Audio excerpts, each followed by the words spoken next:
গণতন্ত্রবোধ সবকিছুর সম্মিলন ঘটিয়ে আমরা বাংলাদেশকে সামনের দিকে এগিয়ে নিয়ে যাব।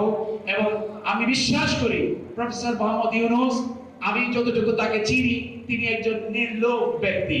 অসংখ্য অর্জন তার রয়েছে, নোবেল প্রাইজের মতো প্রাইজ, যুক্তরাষ্ট্রের দুটি সবচেয়ে বড় সম্মাননা পুরস্কার তিনি পেয়েছেন। আপনারা জানেন, প্রেসিডেন্ট গোল্ড মেডেল এবং কংগ্রেশনাল মেডেল, অর্থাৎ বোথ দি হাউস তাকে এই অ্যাওয়ার্ডটি প্রদান করেছে।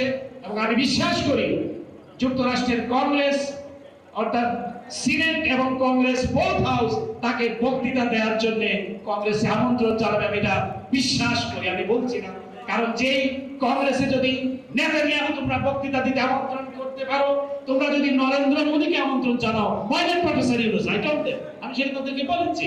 সুতরাং আমরা একটি ভালো জায়গা পেয়েছি, যে জায়গাটিকে আমরা প্রমোট করতে পারবো।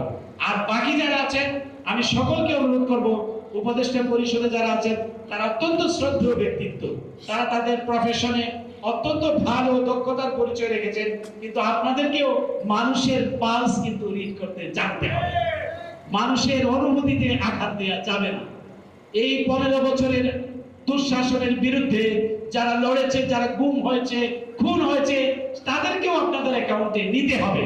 অবশ্যই ছাত্র জনতা যাদের রক্তে আমরা সফলতা অর্জন করেছি, সেই সঙ্গে সঙ্গে যে গুম হয়েছে, যে পরিবারটি খুন হয়েছে, বেগম খালেদা জিয়ার মতো প্রধানমন্ত্রী, তিনি সারা বাংলাদেশে নির্বাচন করে জয়ী হয়েছেন।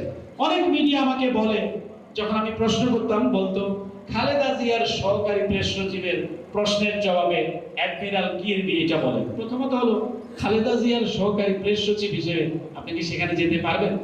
আর বেগম খালেদা জিয়ার সহকারী প্রেস সচিব আমি ছিলাম না, আমি ছিলাম বাংলাদেশের নির্বাচিত প্রধানমন্ত্রীর সহকারী প্রেস সচিব। সুতরাং তিনি নির্বাচিত ছিলেন 2006 সালে। এটি আমি এই অংশটিকে আমি গর্বের অংশ মনে করি, আমি লুকানোর জন্য বলছি। কিন্তু প্রধানমন্ত্রীর অ্যাসিস্ট্যান্ট প্রেস সেক্রেটারি হিসেবে আমি দায়িত্ব পালন করেছি। যেরকম এখন দেখবেন জেন সাকি হোয়াইট হাউসের প্রেস সেক্রেটারি MSNBC-তে কাজ করছে, প্রেসিডেন্ট ট্রাম্পের প্রেস সেক্রেটারি এখন ফক্স নিউজে কাজ করছে। সাংবাদিকতা, আপনি দেখতে পাবেন যে আমি সাংবাদিকতা করতে গিয়ে আমি কোনো ধরনের পক্ষপাত দুষ্ট কিনা, আমি নিজেকে পক্ষপাত দুষ্ট সাংবাদিক বলে দাবি করি। কি, কোন পক্ষে? আমি গণতন্ত্রের পক্ষে, মানবাধিকারের পক্ষে, মত প্রকাশের স্বাধীনতার পক্ষে, আমৃত্যু এই পক্ষ আমি লালন করব, ধারণ করব। কোন ধরনের লোভ লালসা আমাকে এই পথ থেকে বিচ্যুত করতে পারবে না।